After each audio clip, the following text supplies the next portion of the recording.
Alright everyone, it's time for the Occult video 231. I am still fundamentally satanic. Now, how can this be, of course, because, as I state openly, I'm an occultist and a pagan. Well, those aren't Satanism. I'm not speaking of Satanism, though. In the past, I was a Satanist, an independent, atheistic Satanist at the time. Satanism does not believe in a devil. It does not believe in Lucifer as an actual being. It believes in the symbolism of the Promethean, of the Luciferian, as a symbol of liberation. Rituals performed by the Church of Satan and similar groups are psychodrama. They're meant either to mock Christianity, especially Catholicism, or they're meant for psychodrama. They're mock-ups. They're floor shows for interest. It's considered interesting. It's considered fun in many cases. It's atheistic or agnostic. I was an independent Satanist. I never joined any of these movements like the COS or any of these others. That being said, to be satanic, to be akin to the Luciferian ideal, to be yourself, to do what you want to do, to explore, to find truth as opposed to absorbing others' opinions, is basically the same as the occult when you really think about it. The occult in its purest sense is a search for truth. It delves into all realms of human existence, the spiritual and metaphysical, the more strictly secular and scientific. They're both compartments of the occult. The occult is that search. I've often thought of my own spiritual journey as it's not really I'm trying to find an end goal, like, oh, I'm trying to find the right God, I'm trying to find the true religion or something. I'm not trying to find truth in that sense. I'm simply going along the path, and I'm going wherever I feel led, investigating whatever I want. I find kernels of truth, nuggets of wisdom along the way, and I can sort of piece together a loose ideological belief system through that. But it's not any specific religion. Like when I say I'm a pagan, it doesn't mean that I'm a Norse pagan or a Greek pagan or I worship Enki and I style myself after ancient Samaria. It means that I look at the pagan, I look at the pre-Christian and pre-Judaistic sort of diaspora religions, regardless of where they're from in the world, including some of the like fucking cave drawings from, you know, the Neanderthal period have, in some cases, I think, spiritual overtones after a fashion. The stoned ape theory, the use of psychotropics in human consciousness and early spirituality. I look at all of these things and I think that they're more superior, they're better than the more legalistic, very structured, often draconian and authoritarian religions of today. Either, you know, in some cases, you think about it another way. Like you'd think of Hinduism. If you watch any Hindi language sort of program, you'll see them hawking Hanuman statues and like, you know, miracle mantras and stuff like that. It looks a lot like 80s televangelist TV from the US. It's been corrupted. It's not like it was 5,000 years ago when it was more of a loose spiritual system with guidelines and things like that, but not so many rules and bits of legalese and certainly the corruption of commercialization. That's a more modern facet, especially from the last century or so. We're talking the wake of the Industrial Revolution, century and a half roughly, but really more. Once corporate advertising becomes a thing, then Coca-Cola invents Santa Claus, basically, is what you get.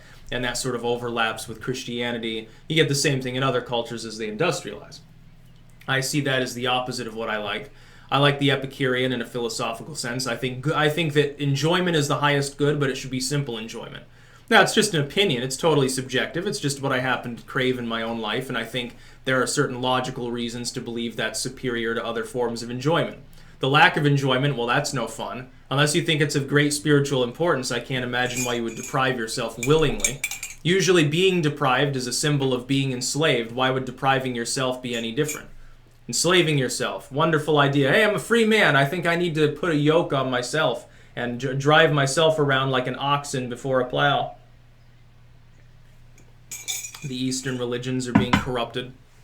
Buddhism's been especially corrupted upon its visitation to the West. The way Buddhism is practiced by Westerners typically has nothing to do with authentic Buddhism. Same is true of Hinduism. And many other things too. I'm a Rastafarian. Oh, really? How do I do? Oh, I smoke weed. That's basically when it hits a U.S. college campus, the Rastafarian Students Club. What do? They go out behind the building with their fucking water pipes, and that's basically the gist of it. And then they have a philosophical discussion, how highbrow that must be. But essentially, to be satanic is to be free. I'm totally free within the occult. I mean, I don't limit myself to one kind of literature that I edit or study. Or one vein of thinking in the works that I write myself. Politics, I'm very free, and I'm not a member of any political party or any particular political persuasion. I call myself a libertarian, roughly, but that's a very loose term. When I'm using that term, it's not the same as when the Libertarian Party says it. They think it means membership in a party or a strict set of ideological beliefs. I disagree. I think it goes far beyond that and overlaps with classical liberalism, which again is very occult. The founders of the United States, while they were deistic Christians by and large, were also occultists. Some of them literally remarked upon, I mean, they were talking about magic. I've read books and snippets from the period that they themselves were interested in, like the Book of Knowledge, which is basically astrology and fortune telling and stuff like that, and a little bit of other like pseudo medicine and things of that nature. These sorts of things were very popular among the Enlightenment era crowd of the late 1700s. Our founders, well, they were technically Jesus worshippers. Most of them did not go to church regularly. Those that did probably, started brawls in the back pews while drunk. They went to orgies, they drank a lot, they did drugs, and they experimented with magic and occultism. That's where our nation came from. It didn't come from some Freemasonic conspiracy. It came from a bunch of hell devils that sat there drinking and soliciting prostitutes, basically. What is Benjamin Franklin known for over in France? It's a lot less his diplomacy, thrusted into France a little bit. I wonder how many illegitimate children he may have had over there from some of the women. Probably like, oh, he's a powerful man. I'm just going to keep this one. Yeah, I'm not going to drink the pennyroyal tea this time. Yeah, fuck it, it's about time. Ben Franklin is a swarthy man at the time, I guess. It's very funny. It's funny, they always depict him with a really fucking high forehead. Like almost mildly deformed like a cone head or something. Maybe he did. But yeah, I'm still fundamentally satanic because I search for truth. I'm not interested in, but people try to convert me all the time. I still get messages from people on like Twitter and comments all over YouTube like, oh, you should look into this book. Look into this preacher, look into this imam, look into this rabbi, look into this system. Like, a few days ago, someone offering to teach me about Mormonism and stuff.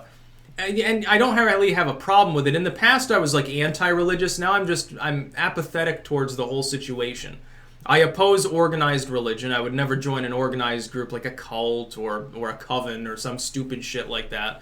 I think if you need a coven to tell you what to do, you're just hoping that the high priestess will take her robe off, dude.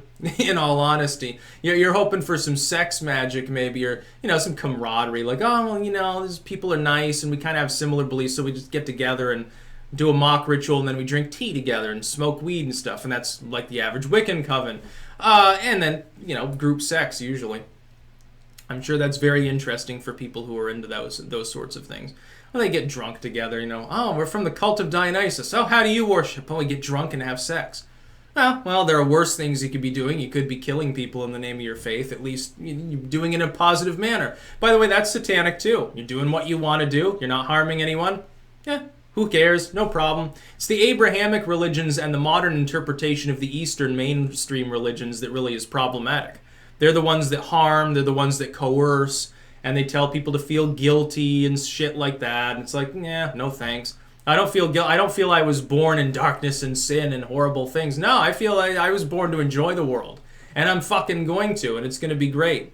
And if I die, if I keel over tomorrow or something, my heart just stops and I go cold in the middle of the night. I don't really care if I like pass into the light and then Jesus is like, oh, you denied me, I'm going to hell. All right. Well, fuck off. You didn't do enough to ensure that you were actually the real God. So, other than, your adherents kept telling me that over and over. But then again, so are all these other people. I don't really care. Go ahead and send me to hell, dude. I write about hell all the time. Yeah, I get to see Satan. I wonder, does Satan which Satan is it though? Is it the sort of gothy, swarthy Satan that styles himself after the Pope? Is it the giant Satan, like the medieval Satan who's sort of a giant with long hair, looks almost like Poseidon but with wings? Is it the dragon? Is it Satan as envisioned by South Park? Is it my Satan, which is like he's kind of on the big side and he's like big and muscular and he has like a collection of detachable penises? Some of them have like porcupine quills or they spin around or there's like 3 heads that wriggle around.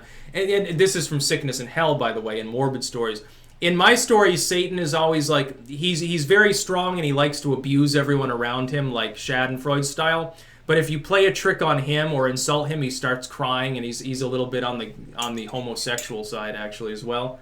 I think that's kind of similar to the South Park Satan, if I remember correctly.